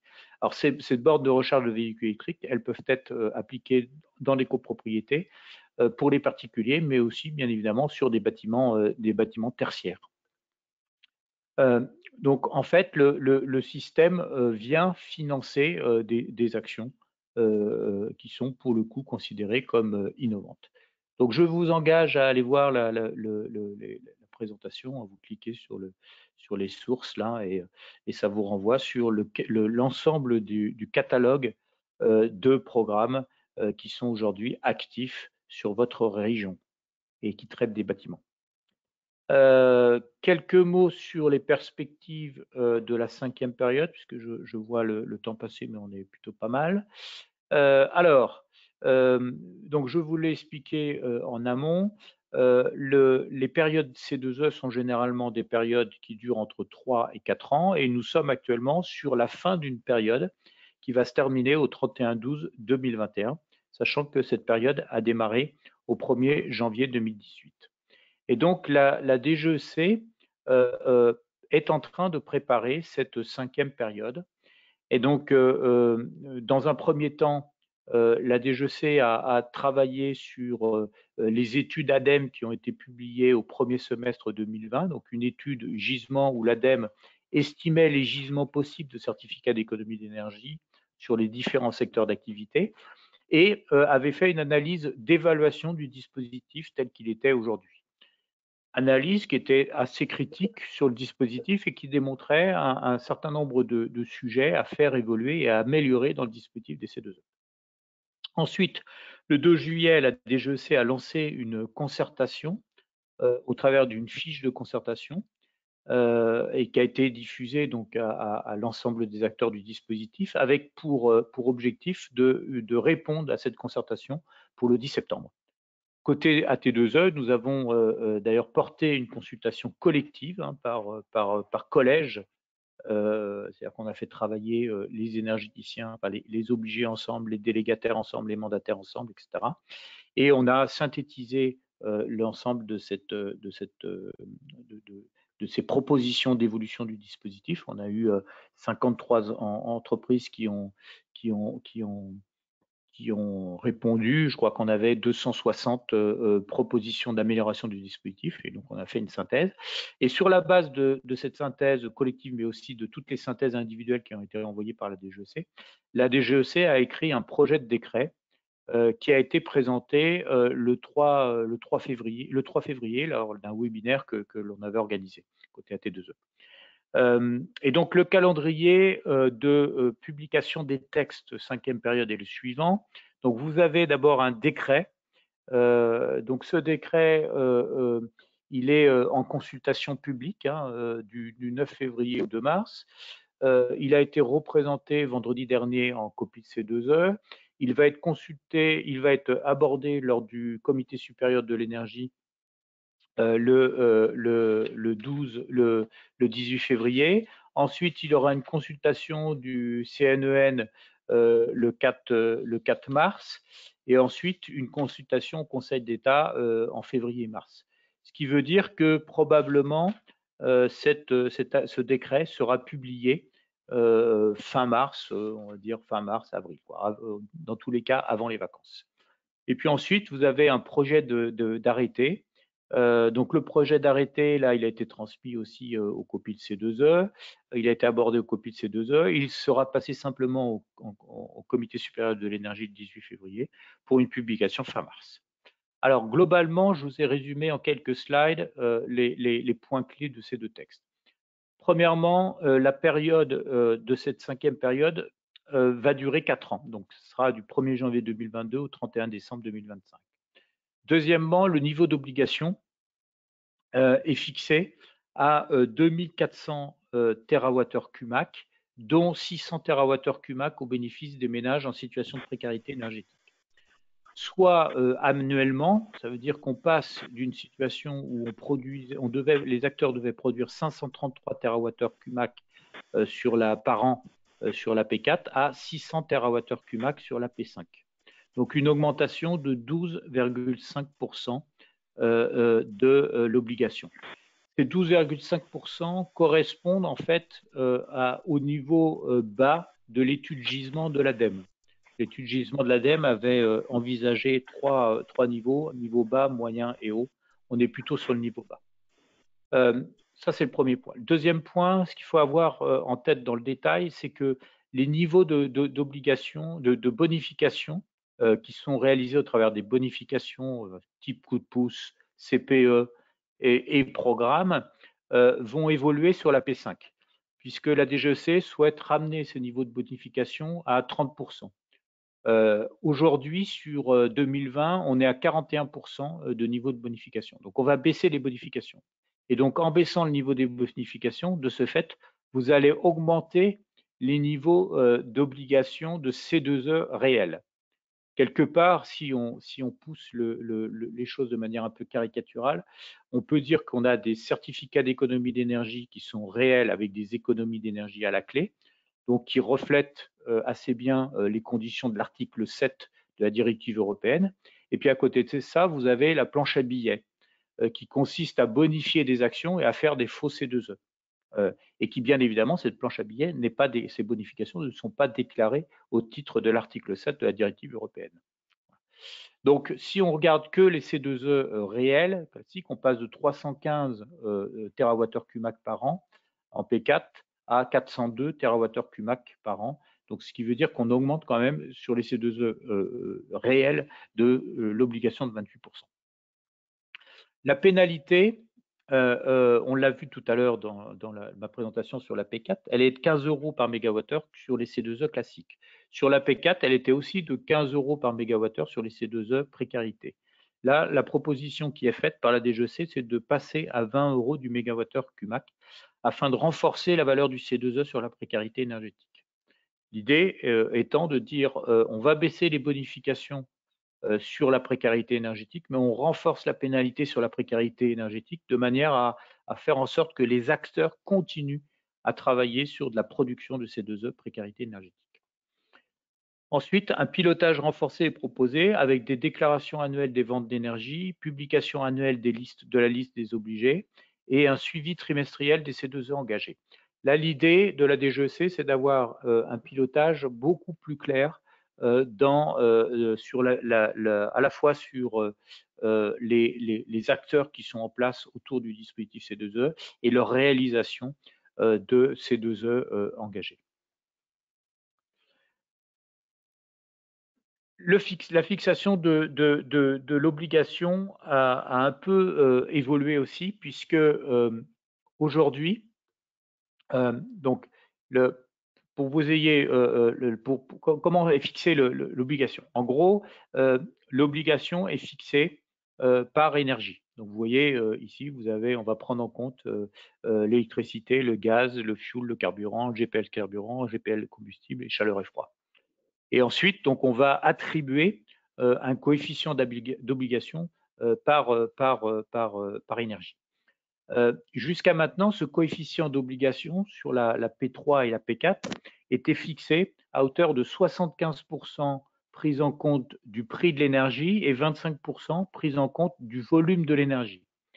La décision, et ce qui est proposé par la DGEC dans le cadre de la 5e période, c'est de ne prendre en compte que le critère volume d'énergie. Donc, ce qui veut dire que, bien évidemment, ça va modifier un peu les niveaux d'obligation par énergie. Et on le voit assez bien sur ce schéma, dont la source est la DGEC, c'est que le volume de l'obligation sur l'électricité, elle va plutôt baisser, puisque l'électricité est une énergie plus chère que le gaz. Et par contre, les énergies peu chères, notamment le gaz et le fuel domestique, elles vont fortement être impactées, puisque le gaz va prendre 50% sur son coefficient d'obligation et plus 50%, et le fuel plus 52%. Donc, quelque part, la prise en compte simplement du volume des énergies va contribuer à pénaliser un peu plus les énergies carbonées sur cette 5e période. Ensuite, une évolution aussi sur les franchises. Alors, qu'est-ce que c'est que les franchises? Les franchises, c'est assez simple, c'est que pour être obligé au titre du dispositif certificat d'économie d'énergie, il faut que vous vendiez sur la 4e période au maximum, au minimum 400 gigawattheures CUMAC, 400 gigawattheures d'électricité ou de gaz par an. C'est-à-dire qu'un acteur qui aujourd'hui vend moins de 400 gigawattheures d'électricité et de gaz par an n'est pas obligé au titre du dispositif. Alors, la phase de concertation a remonté de la part d'un certain nombre d'énergéticiens le fait qu'il y avait, que cette condition pouvait générer des concurrences déloyales, puisqu'en fait, des sociétés, lorsqu'elles vendaient moins de 400 gigawattheures CUMAC, bien évidemment, ne répercutent pas de coût du dispositif C2E dans leurs offres d'énergie. Donc, quelque part, elles ont un prix de l'énergie plus bas. Mais ça, à la limite, ce n'est pas un problème lorsque vous êtes nouvel entrant. Sauf que certaines entreprises s'amusaient à jouer sur ces seuils, et à chaque fois qu'elles arrivaient à un seuil touchant les 400 gigawattheures de vente d'électricité ou de gaz, créaient une nouvelle entité pour rester sous le seuil des 400 gigawattheures d'électricité ou de gaz vendus par an. Et donc, la DGEC a souhaité modifier ça, et la franchise de 400 gigawattheures par an va donc passer pour l'électricité et le gaz de 300 gigawattheures par an en 2022, 200 gigawattheures par an en 2023 et 100 gigawattheures par an en 2024 et après. Donc, en gros, on va chercher à imposer en fait aux entreprises commercialisant du gaz et l'électricité des seuils beaucoup plus bas. Ensuite, vous avez dans le dispositif une redéfinition de la précarité et une diminution de l'assiette précarité. Sur la quatrième période, on parlait de ménages grands précaires et de ménages précaires. Demain, sur la cinquième période, donc on va parler de ménages très modestes et de ménages modestes, et surtout, et vous le voyez en bas, vous le voyez tout en bas. Alors, attendez, j'ai un problème de réseau. Je vais désactiver ma webcam. Vous le voyez en bas, dans la P4, donc les ménages grands précaires vont devenir des ménages très modestes. Les ménages précaires vont devenir donc des ménages modestes, et les autres ménages, les autres ménages. Et ce qui est important, c'est que, en fait, ne seront la cible des certificats d'économie d'énergie précarité que les ménages très modestes, donc qui correspondaient en fait aux ménages grands précaires d'hier.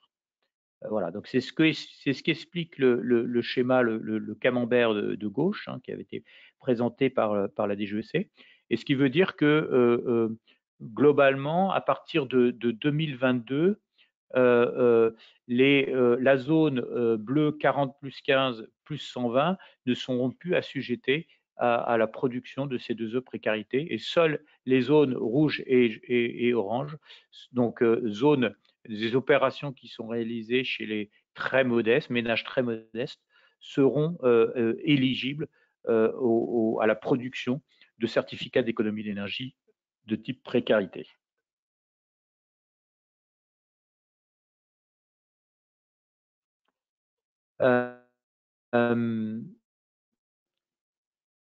Ensuite, l'idée de cette cinquième période, c'est de recentrer le dispositif vers des économies en limitant les bonifications à 25% de l'obligation globale. Et donc, sur l'analyse, en premier point sur 2021 et sur les années d'après, à chaque fois, les 6 fiches les plus utilisées dans le portefeuille de fiches d'opération standardisées seront analysées de manière à voir s'il y a nécessité ou pas de les adapter à la production. Donc, sous-entendu, est-il nécessaire de réviser le forfait ou pas, et surtout de vérifier que le forfait de ces fiches les plus utilisées reflètent bien la réalité du terrain des économies d'énergie. Donc là, tous les ans maintenant, avec la DGEC, on travaillera sur une évolution, une évaluation aussi de ces 6 fiches les plus utilisées. Ensuite, vous avez donc la suppression de bonifications, notamment la suppression de la grande précarité en métropole et en zone non interconnectée, donc ça dès le 1er janvier 2022. Vous avez la suppression des bonifications carbone qui touchaient les sites UETS, donc les sites soumis à quota CO2, qui bénéficiaient lorsqu'il substituait une énergie très carbonée par une énergie peu carbonée qui bénéficiait d'une bonification des certificats d'économie d'énergie. Donc ça, c'est prévu au 1er janvier 2022. Ensuite, donc vous allez avoir une prolongation des coups de pouce chauffage, bâtiments tertiaires, rénovation performante, bâtiments résidentiels collectifs et rénovation performante maisons individuelles. Une prolongation en P5 du coup de pouce chauffage, mais révisé dès le 1er juillet 2021 en sortant donc le chauffage électrique et le remplacement de chaudières gaz par des chaudières gaz haute performance énergétique. Donc par contre, le remplacement des chaudières fuel par des chaudières gaz haute performance énergétique seront toujours possibles. Un arrêt anticipé du coup de pouce isolation, un arrêt maintenu du coup de pouce thermostat au 31/12/2021. Donc on voit bien un frein assez important sur le dispositif des bonifications. Toujours donc sur cette cinquième période, donc un travail qui est fait, alors là je ne veux pas rentrer dans le détail, mais sur les fractions d'obligation pour les carburants ajoutés fin 2019, et puis pour éviter de soumettre les C2E au gasoil non routier. Pour les délégataires, donc une généralisation de la mise en place d'un système de management de la qualité, un renforcement des conditions respectées pour le gérant, le bénéficiaire effectif, publication de l'identité des délégants, des délégataires, une reconnaissance de la totalité des économies d'énergie d'un isolement d'un équipement. Donc là, ça veut dire que en fait, il y a une évolution sur la situation de référence sur l'article 216-16 là, donc j'ai présenté précédemment, où en fait, notamment pour l'isolation en industrie, on s'appuiera sur le parc, ce qui n'était pas le cas auparavant pour l'industrie. Un accès simplifié du PNC2E au fichier national des interdits de gérer. Et puis, en parallèle de tout ça, la poursuite des travaux sur d'autres modalités, donc le contrôle des opérations, la simplification des processus pour les artisans et les bénéficiaires, la contractualisation avec le bénéficiaire, notamment en cas de mobilisation intermédiaire, les modalités de création et révision des fiches d'opération standardisées, l'évaluation continue du dispositif, la doctrine des programmes C2E. Donc tout ça, ça va donner lieu à des arrêtés ultérieurs courant 2021. Et à ce titre, la DGEC va lancer une concertation probablement en mars pour affiner en fait le dispositif des C2E. Voilà un peu dans les très grandes lignes les évolutions sur les textes. Donc tous ces textes, vous pouvez les retrouver sur le site de la DGEC. Donc je vous ai mis les liens sur les projets de texte et puis toute l'information qui est relayée sur le site internet du ministère de manière à pouvoir vous aider à bien comprendre cette cinquième période. Voilà, j'en ai fini pour les grandes lignes. Alors je suis désolé, c'est un peu court sur un sujet qui est assez complexe. Ce que je vous propose, c'est de prendre les questions, prendre toutes les questions. Alors, par contre, je retrouve plus. Je ne retrouve plus. Voilà, si, voilà. Voilà. Alors, je vais peut-être pouvoir remettre ma caméra. Voilà. Alors, les questions, il faut que je remonte.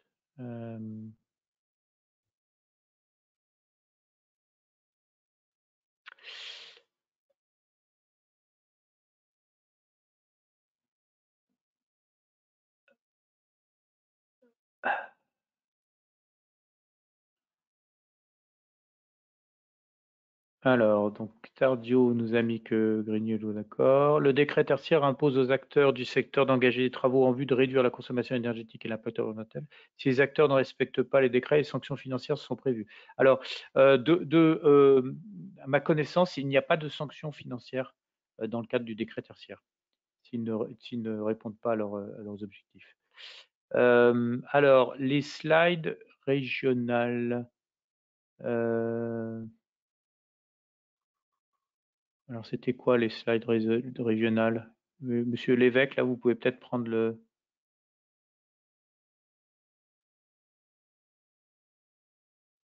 Ah, les aides régionales, c'est les programmes, non? C'est ça, Monsieur Lévesque? Vous pouvez prendre la parole, si vous voulez, s'il vous plaît.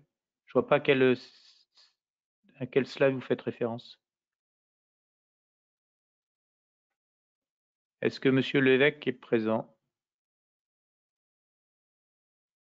Je pense que c'est ça, peut-être, sur les programmes. Bon. Je vais laisser le slide apparent. Comment tenir les obligations supérieures au vu de la réduction des fiches? Alors, c'est une bonne question.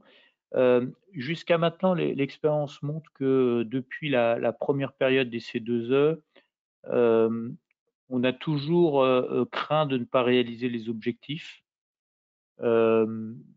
Jusqu'à maintenant, les objectifs ont toujours été remplis. Ce qu'il faut que vous ayez en tête, c'est que dans tous les cas, la DGEC a des leviers pour faire réaliser les objectifs, hein. On l'a vu assez clairement en 2019-2020, où la DGEC a actionné le levier bonification et le levier programme, et le levier rallongement de la période. Donc, je serais tenté de dire que les obligations, elles pourront être atteintes parce que les leviers disponibles sont suffisants pour atteindre ces objectifs. Le dispositif C2E reste un levier, reste un dispositif réglementaire, et à ce titre, vous pouvez effectivement faire évoluer la réglementation pour atteindre des objectifs. Quelle est la différence entre le niveau bas de l'ADEME retenu et les deux autres niveaux qu'elle proposait? Je crois qu'au maximum, on devait être à plus 40%, et puis vous deviez avoir un niveau moyen entre les 12% et les 40%. Alors, le choix de baisser le niveau des bonifications. Alors, aujourd'hui, en fait, la DGEC est dans une situation assez complexe qui vise en fait à gérer au mieux les grands équilibres du dispositif C2E. Je vous l'ai dit, on est dans une situation où on va attaquer la 5e période avec un volume de C2E assez important, et un volume de C2E notamment assez important sur la précarité énergétique. Donc le risque de la DGEC, c'est en laissant faire les bonifications telles qu'elles sont faites aujourd'hui, de continuer à surproduire et d'arriver donc en fin de 4e période en ayant déjà atteint les objectifs précarité de la 5e période. Et donc en stoppant toutes les actions sur la précarité pour la 5e période. Ça, c'est une des composantes du dispositif. A contrario, si la DGEC stoppe l'ensemble des bonifications telles qu'elle veut le faire aujourd'hui, elle va être confrontée à un arrêt des travaux et à la mise en difficulté d'une filière de rénovation. Et donc aujourd'hui, la question qui est posée à l'ensemble des acteurs du dispositif, c'est comment gérer au mieux à la fois la nécessité de réaliser des actions d'économie d'énergie chez les grands précaires, et tout en préservant le dispositif, et tout en préservant les filières de travaux auprès qui interviennent chez ces précaires. Donc le sujet est assez complexe, et on va voir comment la DGEC, ce que la DGEC va proposer. Comment la distinction se fait entre les C2E classiques et les C2E précarité? Qui fixe le statut? Alors le statut, en fait, les C2E précarité sont arrivés en cours de 3e période. Donc c'est Madame la ministre Ségolène Royal qui avait mis en place le dispositif C2E précarité. Et c'est un C2E qui est produit chez les précaires, donc selon les seuils de l'ANA, hein, qui sont déclarés. Donc, ce qui veut dire que quand vous produisez des certificats d'économie d'énergie chez les précaires, vous devez prouver que le foyer chez lequel les travaux ont été réalisés est un foyer très modeste, hein, et donc apporter les feuilles d'imposition N-1, N-2 de ces foyers modestes. Donc vous constituez en fait deux types de C2E, un C2E précarité, un C2E classique. Ce qu'il faut que vous ayez en tête, c'est, pour être complet sur le sujet, c'est que un certificat d'économie d'énergie précaire, précarité, peut être remplacé un par un par un C2E classique. C'est-à-dire que si un obligé en fin de période a un excédent de production sur la précarité et a un manque de production sur le classique, il peut traduire ces C2E précarité en C2E classique, 1 MWh pour 1 MWh. Par contre, l'inverse n'est pas possible. Si vous êtes excédentaire en C2E classique, vous ne pouvez pas traduire les C2E classiques en C2E précarité. Alors, les obligations vont être difficiles à tenir avec la réduction des fiches, j'en sais rien, peut-être. L'avenir nous le dira. Concernant la qualification des installateurs, le RGE est-elle obligatoire lorsque l'on traite avec des professionnels? D'autres certifications peut-elle faire foi? Alors, la qualification RGE, elle est obligatoire lorsque vous réalisez des travaux chez une personne physique. Chez une personne morale, par exemple un bailleur social, la qualification n'est pas obligatoire. En P5, y a-t-il une volonté de réduire le nombre de délégataires comme cela avait été le cas en P4? Alors, je serais tenté de dire que non. En tout cas, ce n'est pas mon analyse. Simplement, la position de la DGEC, c'est de continuer à sécuriser le rôle des délégataires et le profit des délégataires. J'ai cru comprendre dans vos derniers slides que le chauffage électrique allait sortir du processus C2E. Alors, c'est pas non pas le processus. Alors, en fait, c'est le chauffage électrique sort du dispositif coup de pouce, mais la fiche barre TH158 continue à exister et peut être réalisée seule hors dispositif coup de pouce. Alors, est-ce que le stock de P5 influencera le niveau de valorisation des C2E en P5 le stock P4, pardon, influencera le niveau de valorisation des C2E en P5? Alors oui, et c'est un des sujets aujourd'hui de la DGEC, c'est-à-dire que si vous arrivez avec trop de stock, notamment sur la précarité énergétique, vous allez baisser le coût des C2E précarité énergétique, et en baissant le coût des C2E énergétiques, vous n'allez plus avoir le levier suffisant pour enclencher des actions vers la précarité énergétique. Ce qui explique, à mon sens, en partie pourquoi la DGEC a souhaité donner un signal fort, notamment sur l'augmentation de la pénalité précarité, en le passant de 15 € à 20 € du mégawattheure. Eh bien, écoutez, je crois que j'ai fini toutes les questions.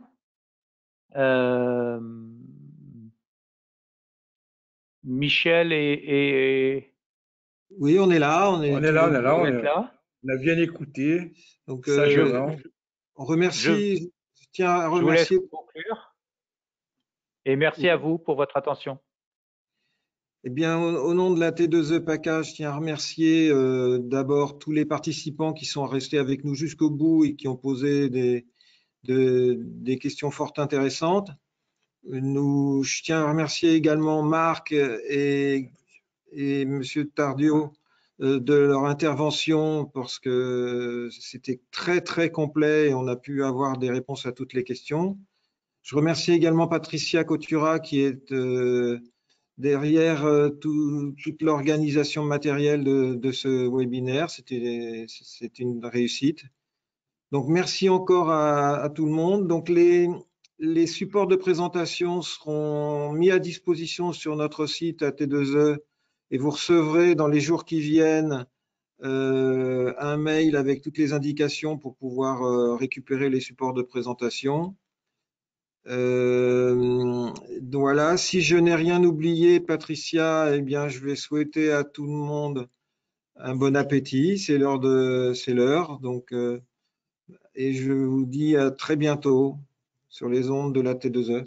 À très bientôt à tous et à toutes. Au revoir à Merci. tous. Au revoir.